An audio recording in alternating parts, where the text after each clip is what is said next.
Sir ఈరోజు రాష్ట్రంలో ఉన్నటువంటి అన్ని కులాలకు అన్ని మతాలకు చంద్రబాబు నాయుడు గారు క్వాంటమ్ వ్యాలీ అనేటటువంటి ఒక దానికి శంకుస్థాపన చేశారు. కేంద్ర సహాయ మంత్రి గారు వచ్చేసి దానికి శంకుస్థాపన చేశారు. దానిలో కుల మత విభేదాలు ఏవి లేవండి.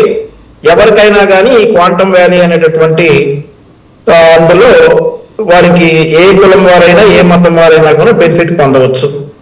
అట్లాంటి పరిస్థితి ఈరోజు రాష్ట్రంలో ఉంది. అయితే సోదరుడు పసుపులేటి సురేష్ పాపం బాగా వీరంగం వేశారు, ఆవేశపడిపోయారు.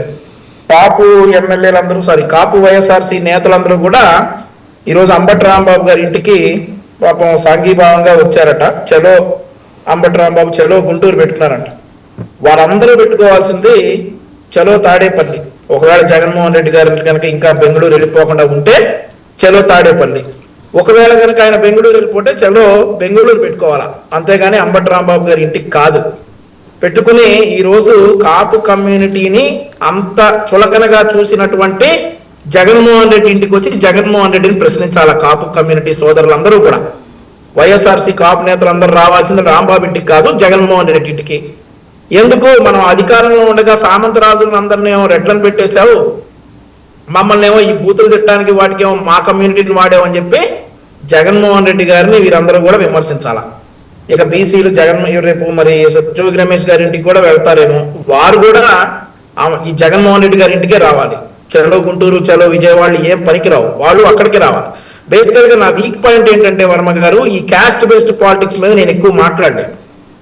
ఏదన్నా అభివృద్ధి వైఎస్ఆర్సీ చేసిన అరాచకాల గురించి ప్రశ్నించండి, I can give a more lecture, facts తోటి నేను మాట్లాడతా. అంతేగాని ఈ క్యాస్ట్ బేస్డ్ నేను ఇంకొక దేవుడు ఆశిస్తే ఈ ప్యానెల్లో ఉన్న వాళ్ళు అందరూ కూడా ఇంకో 30 సంవత్సరాలు రాజకీయాల్లో ఉంటాం. ఈ క్యాస్ట్ బేస్డ్ పాలిటిక్స్ మేము మాట్లాడలేము. ఈ పసుపులేటి సురేష్ గారు వేసినట్లుగా అబాండాలు అబద్ధపు నిందలు నేను ఇంకో పార్టీ మీద వేయలేను, తీసుకోలేను.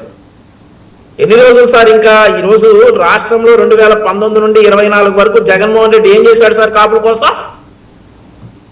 వంగవీటి రంగా గారు అబ్బాయి రాధా గారు వాళ్ళ తండ్రి గారి విగ్రహావిష్కరణ ఈ జగన్మోహన్ రెడ్డికి చెప్పి వెళ్ళాలా? చెప్పకపోతే ఊరు కూడా ప్రశ్నిస్తాడా? అందుకే కదా ఆయన పార్టీ రౌండ్ బయటకు వచ్చేసింది. నా తండ్రి విగ్రహావిష్కరణకి నువ్వు చెప్పేదేంటి, నీకు చెప్పేదేంటనే కదా. అంటే వీళ్ళ పెత్తనం కాపుల మీద అంత స్ట్రాంగ్ గా ఉండాలా? ఈయనకు చెప్పెళ్ళాలా? అది పార్టీ కార్యక్రమం ఏంటి? ఆయన తండ్రి విగ్రహావిష్కరణకి జగన్మోహన్ రెడ్డికి చెప్పెళ్ళాలట. వీళ్ళు కాపుల గురించి మాట్లాడుతున్నారు, వాళ్ళ రైట్స్ గురించి మాట్లాడుతూ ఉన్నారు. ఆ తర్వాత కాపుల కోసం చాలా పోరాడారని చెప్పి పాపం ఆయనకి కాపు కార్పొరేషన్ చైర్మన్ ఎవరో గుర్తుపెట్టుకోవడానికే చాలా సేపు పట్టింది, గుర్తెచ్చుకుని చవటానికే. ఆయన అడపాశేషులండి. అదే నేను ఇంకా రజనీ గారిని అడుగుదాం అనుకున్నాను, ఆవిడ తెలుస్తుంది. సరే ఆయన ఏదో పోలేని తెలియాలని ఏం లేదులేండి. మరి ఇంకెందుకు సార్ అంతంత పెద్ద పెద్ద మాటలు ఎందుకు? కార్పొరేషన్ చైర్మన్ ఎవరో 2019లో జక్కంపూడి రాజా గారు చేసినట్టున్నారు. నేను దయవత్తు చేయకూడదనే టాపిక్ తీసుకొచ్చాను.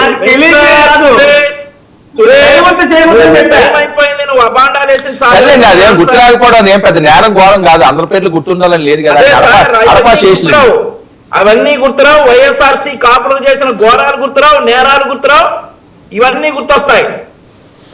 ఈ రోజు ఇందులో పడిపోయి నేను కాపు సోదరుడానికి గర్వంగా చెప్తున్నాడు. ఎవరి కులం వాళ్ళకి ఎక్కువే సార్, కాదనడం లేదు. కానీ ఈ రోజు కాపులందరూ చలో గుంటూరు కాదు, చలో తాడేపల్లిలో జగన్మోహన్ రెడ్డి గారు ఎక్కడుంటే అక్కడికి చలో అని వెళ్ళేసి క్వశ్చన్ చేయాలా? ఓకే.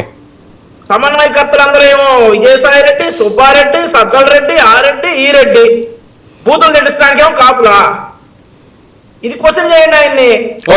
అది చేయకుండా ఈ రోజు వచ్చేసి ఆ కార్యక్రమాలు పెడతాను, ఈ కార్యక్రమాలు పెడతానంటే కుదరవు.